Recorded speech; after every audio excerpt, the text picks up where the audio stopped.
5월 셋째 주 주일 예배를 사도신경으로 신앙 고백을 드림으로 하나님께 예배를 드리겠습니다. 전능하사 천지를 창조하신 하나님 아버지를 내가 믿사오며 그 외아들 우리 주 예수 그리스도를 믿사오니 이는 성령으로 잉태하사 동정녀 마리아에게 나시고 본디오 빌라도에게 고난을 받으사 십자가에 못 박혀 죽으시고 장사한 지 사흘 만에 죽은 자 가운데서 다시 살아나시며 하늘에 오르사 전능하신 하나님 우편에 앉아 계시다가 저리로서 산 자와 죽은 자를 심판하러 오시리라. 성령을 믿사오며 거룩한 공예와 성도가 서로 교통한 것과 죄를 사하여 주시는 것과 몸이 다시 사는 것과 영원히 사는 것을 믿사옵나이다. 아멘.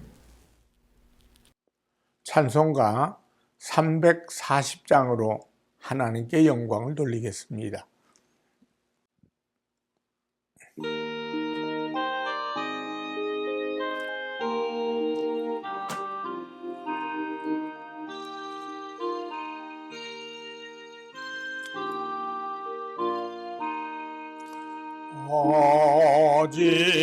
어지러운 세상 중에 기쁜 소리 들리네. 예수 말씀하시기를 믿는 자여 따르라.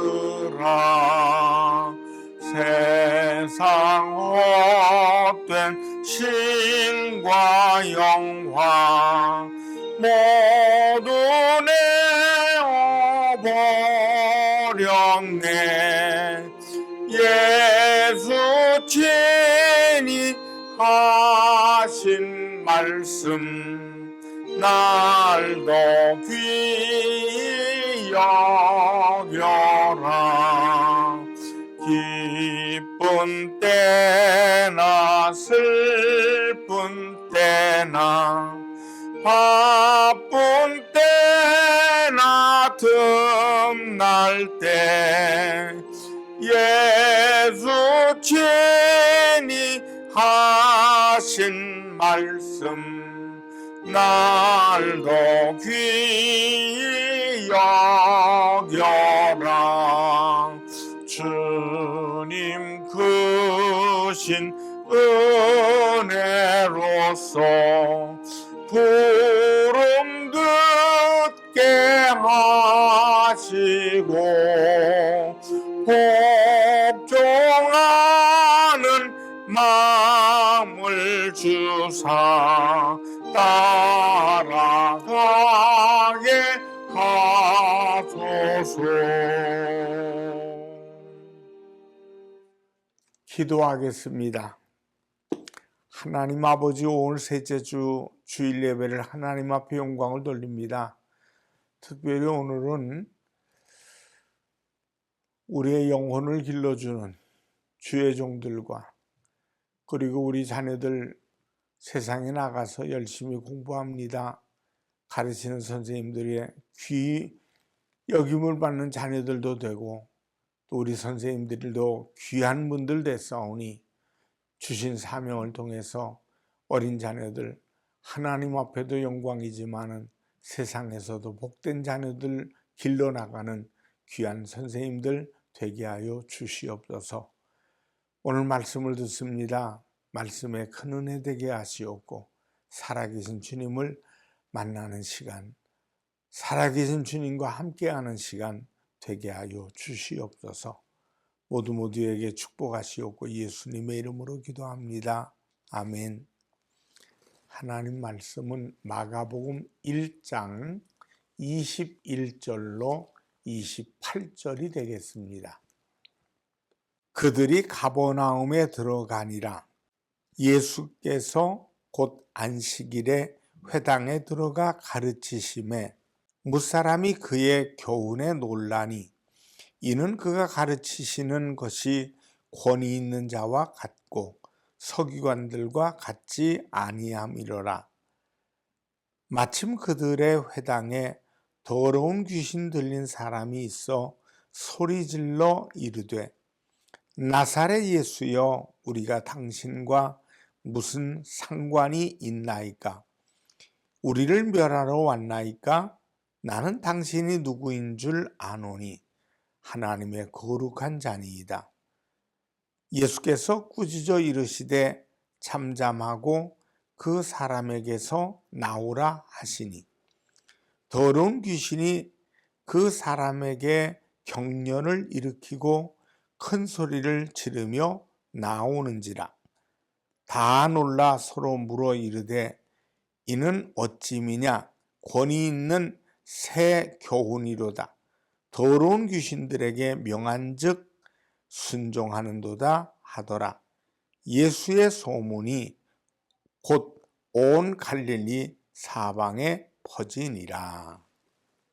권위의 회복, 이런 제목으로 은혜를 나누겠습니다. 예수님께서 안식일에 가버나움의 한 회당에 들어가셔서 성경 말씀을 가르치셨습니다. 말씀을 가르치실 때 사람들은 예수님의 가르침에 놀랍니다. 그들이 하는 말이 22절을 보면 무사람이 그의 교훈에 놀라니 이는 그가 가르치시는 것이 권위 있는 자와 같고 서기관들과 같이 아니함이로라 했습니다. 그뿐이 아닙니다. 예수님께서 말씀을 가르치실 때 회당 안에 귀신 들린 자가 있었습니다. 그 사람 안에 있던 귀신이 주님을 알아보고 소리를 지르며 발악을 합니다. 24절을 보면 나사렛 예수여, 우리가 당신과 무슨 상관이 있나이까? 우리를 멸하러 왔나이까? 나는 당신이 누구인 줄 아노니 하나님의 거룩한 자니이다. 귀신의 발악에 주님께서 꾸짖으시며 귀신을 내어 쫓으십니다. 여기에서 사람들은 예수님의 또 다른 권위를 보았습니다. 27절을 보면 다 놀라 서로 물어 이르되 이는 어찌미냐? 권위 있는 새 교훈이로다. 더러운 귀신들에게 명한즉 순종하는도다 하더라. 여기 우리는 예수님을 통해 참된 권위가 무엇인지를 봅니다. 그리고 우리가 회복해야 할 것이 무엇인지를 깨닫게 됩니다. 첫째, 가장 먼저 신뢰감과 권위를 회복해야 합니다.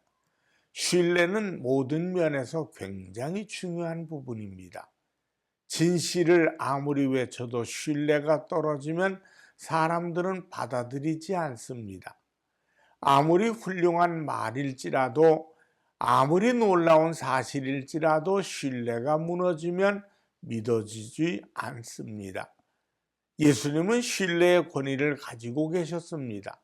곧 이 말은 사람들이 예수님을 믿었다는 말입니다. 그분의 가르침, 그분의 말씀에 대해서 사람들이 믿었습니다. 오늘 본문 22절의 말씀에서 이것을 알 수 있습니다. 사람들은 주님의 말씀을 들었을 뿐 아니라 그 말씀을 통해서 권위를 느낄 수 있었습니다. 그 이유가 어디에 있었겠습니까? 첫째는 주님의 가르침이 서기관들과 달리 그 가르침의 본질, 근본 정신을 꿰뚫는 것이기에 듣는 사람들에게 권위 있는 말씀으로 들린 것입니다. 율법의 항목들 속에 들어있는 근본 정신은 곧 하나님 사랑과 이웃 사랑에 관한 것입니다. 이건 마태복음 22장 37절로 40절에 기록이 되어 있죠. 율법은 사람을 정죄하고 죽이기 위한 법이 아니라 사랑의 계명입니다. 이것이 율법의 근본 정신입니다. 주님은 이런 근본 정신으로 말씀을 가르치셨고 이것이 교육의 권위가 되었습니다. 서기관은 율법학자입니다. 이들은 성경을 가르치는 사람들입니다. 백성들에게 율법을 해석해서 가르치고 그렇게 살도록 권면하는 사람들입니다. 서기관의 권위는 절대적입니다. 그러나 사람들은 이들의 말의 권위가 있다 하지 않았습니다. 왜입니까? 근본 정신을 잃었기 때문입니다. 그 근본 정신은 사랑입니다. 사랑으로 율법을 가르칠 때는 생명을 살리는 교육이 되지만 사랑 없이 율법의 잣대로 가실 때는 율법은 무서운 형벌이 됩니다.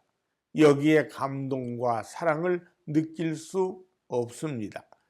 우리는 바로 이 근본 정신이 무엇인지를 알아야 합니다. 내가 가르쳐야 하는 내용들을 지식으로만 아는 것이 아니라 그 근본 정신을 가지고 사랑과 인격으로 가르쳐야 합니다. 여기서 신뢰와 권위를 얻게 되는 것입니다.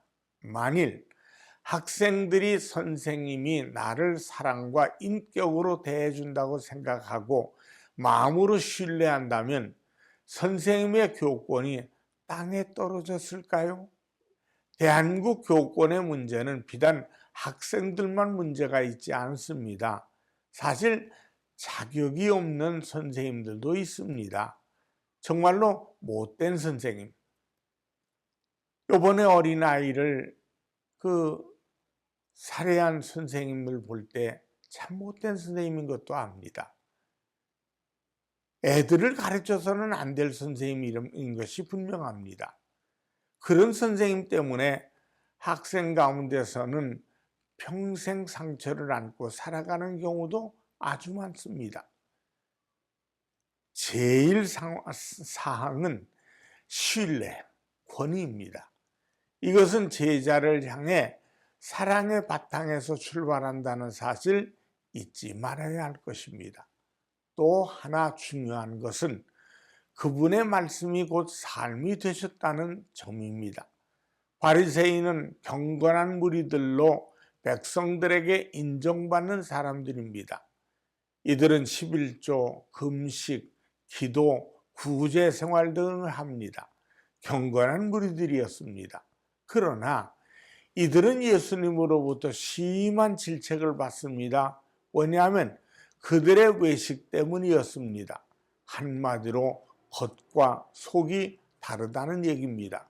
위선덩어리라는 얘기입니다. 그러니 백성들이 종교 지도자들을 따랐겠습니까? 위선덩어리인 저들을 존경했겠습니까? 그런데 주님은 말씀과 삶이 일치되셨죠. 우리가 권위 있는 부모, 권위 있는 교사로서 내가 가르치는 말씀을 지키고 행함이 있어야 합니다. 권위는 여기서 나옵니다. 목회자로서, 아버지로서의 권위, 교사로서의 권위는 여기서 나옵니다. 부모는 자녀에게 영적인 교사입니다. 그리고 학생들을 가르치는 교회 학교 교사도 또 교회 전도사님도 영적인 교사입니다. 말씀과 삶의 권위, 이것을 먼저 가질 때 우리는 살리는 자가 됩니다. 그러나 이 권위를 잃어버릴 때, 그리고 인정받지 못할 때 아무리 애쓰고 수고에 땀을 흘려도 헛됩니다. 오히려 피곤하게 하고 힘들게 하며 상처를 줄 수 있습니다. 야고보서 2장 26절에 보면 영혼 없는 몸이 죽은 것 같이 행함이 없는 믿음은 죽은 것이니라 라고 하지 않았습니까? 죽은 믿음으로 죽은 삶으로서 살리는 교육, 살리는 역할을 할 수 없습니다. 내가 자녀를 가르치는 교훈들이 새로워야 합니다. 잔소리가 되어서도 안 됩니다. 아이들이 공감을 받아서 받아들일 수 있는 말씀이요 이야기가 되어야 합니다. 그것은 바로 언행일치입니다. 공자의 제자 중에 증자라는 분이 계셨죠. 남다른 교육 철학을 가졌던 사람입니다. 어느 날 그의 부인이 장날 장을 보러 가려고 나서는데 그의 아들이 따라가겠다고 울면서 보챕니다. 이에 부인은 아들을 타이르면서 집에 있으면 돌아와서 돼지고기를 실컷 먹을 수 있도록 삶아주마 하고 달래놓고 장을 보러 갔습니다. 그러나 어머니가 돌아왔을 때 장바구니에는 돼지고기가 없었습니다. 이를 보고 있던 증자는 마당에 나가서 돼지를 잡았습니다. 그 돼지야말로 가난한 증자의 집에 큰 재산 중에 하나였습니다. 부인이 놀라서 뛰어나오면서 묻습니다. 아니, 왜 돼지를 잡으십니까? 증자는 대답합니다. 당신이 시장 갈 때 아이에게 돼지고기를 먹여주겠다고 약속하지 않았소. 그건 아이를 달래려고 그냥 한 마리일 뿐인데 정말로 돼지를 잡다니 이게 무슨 일이에요? 아내의 말에 증자는 단호하게 대답합니다. 부모가 거짓말을 하면 자식에게 거짓말을 가르치는 것이며 끝내는 부모가 하는 말을 믿지 않게 되는 것이요. 약속했으면 약속대로 하는 것이 바로 그것이 부모가 할 일이요. 바로 교육입니다. 여기서 신뢰받게 되는 것입니다. 여기서 권위를 얻게 됩니다. 선생된 우리가 지녀야 할 성품이 바로 이것임을 잊지 마시기 바랍니다. 둘째, 선생님은 긍휼의 사랑을 가져야 합니다. 오늘 본문에서 여러분은 주님의 긍휼의 사랑을 읽을 수 있습니다. 귀신 들린 사람을 향해 주님의 긍휼하신 사랑을 보십니까? 주님께서 회당에 서신 그 자체가 사실은 주님의 긍휼하신 사랑 때문입니다. 마가복음 6장 34절은 이렇게 말씀합니다. 예수께서 나오사 큰 무리를 보시고 그 목자 없는 양 같음으로 인하여 불쌍히 여기사 이에 여러 가지로 가르치시더라. 주님의 가르침은 긍휼의 사랑에서 나온 것입니다. 아니, 이미 주님이 이 땅에 오심 그 자체부터 긍휼의 사랑입니다. 마태복음 9장 13절에서 주님께서 이렇게 말씀합니다. 너희는 가서 내가 긍휼을 원하고 제사를 원하지 아니하노라 하신 뜻이 무엇인지 배우라. 나는 의인을 부르러 온 것이 아니요 죄인을 부르러 왔노라 하시니라. 예수님께서 육신의 몸으로 이 땅에 오신 것은 긍휼 중에 가장 큰 긍휼입니다. 이 마음으로 주님은 가르치시고 병든 자를 고치시고 세리와 죄인들과 함께 하십니다. 누가복음 7장 13절이나 마태복음 14장 14절엔 여기와 동일한 불쌍히 여기사라는 단어가 있습니다. 많은 병자들을 바라보는 주님의 마음입니다. 이것이 주님의 마음입니다. 오늘 본문 속에서 우리는 주님의 이 긍휼히 여기는 이것이 실려있는 마음을 볼 수 있습니다. 이 마음으로 사랑하시기에 사람들에게 존경을 받는 것입니다. 우리들의 자녀들에 대하여 내가 가르치는 사람들에 대한 이 마음이 있어야 합니다. 모든 사람에 대하여 이러한 마음을 가지고 있어야 합니다. 무조건 나의 수준에다 놓고 내 생각대로 내 마음과 같아야 한다고 기준을 내놓다 보면 불평하고 야단치고 분쟁이 일어날 수밖에 없습니다. 이 긍휼의 사랑이 있을 때 저들은 이해하고 수용할 수 있습니다. 뿐만 아니라 나도 긍휼히 여김을 받게 됩니다. 나도 온전한 사람은 아닙니다. 나름대로 부족하고 모자랍니다. 그런데 하나님 앞에서는 더더욱 그렇죠. 나도 긍휼의 사랑이 필요한 사람입니다. 내가 이 사랑을 받으려면 나도 긍휼의 사랑이 있어야 합니다. 마태복음 5장 7절을 보면 긍휼히 여기는 자는 복이 있나니 그들이 긍휼히 여김을 받을 것이며 이것이 힘입니다. 권위는 여기서 세워집니다. 이 긍휼의 마음은 능력입니다. 그래서 상대방의 마음을 뚫고 들어가 감동을 주고 변화를 주는 힘을 발휘합니다. 그래서 선생님의 마음에는 이 마음이 충만할수록 훌륭한 선생입니다. 셋째, 거룩함을 지켜야 합니다. 오늘 본문에 보니 귀신들이 이것을 인정하고 있습니다. 24절을 보면 나는 당신이 누구인 줄 아노니 하나님의 거룩한 자니이다. 거룩이라는 말은 하기오스라는 말입니다. 구별되다, 다르다 이런 뜻입니다. 세상 사람들과 다르다는 거죠. 이것은 하나님만이 가지는 성품이요 하나님의 자녀들이 가지는 성품입니다. 예수님은 하나님의 아들이시기에 그분 그 자체가 하나님이시기에 이 거룩함을 가지셨습니다. 귀신은 이것을 압니다. 하나님의 자녀들 또한 이 거룩함을 가지고 있어야 합니다. 베드로전서 1장 16절을 보니 내가 거룩하니 너희도 거룩할지어다. 하나님의 명령은 세상을 향한 명령이 아닙니다. 당신의 자녀인 저와 여러분을 향한 하나님의 명이십니다. 거룩함을 지키는 것은 가장 하나님 백성다운 모습입니다. 어떤 순간이라도 즐거울 때든지 고난의 순간이든지 이 거룩함을 잃지 않는 것이 권위입니다.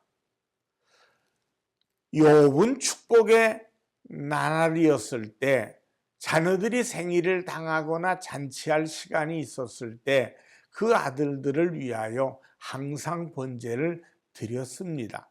혹 아들들이 하나님 앞에 범죄하지 않았을까 해서입니다. 그리고 그가 하루아침에 재산과 가족을 잃어버리는 끔찍한 비극을 당하고 또한 자신의 몸에도 악창이 나서 괴로워하고 있을 때 아내는 욥에게 하나님을 욕하고 죽으라고 합니다.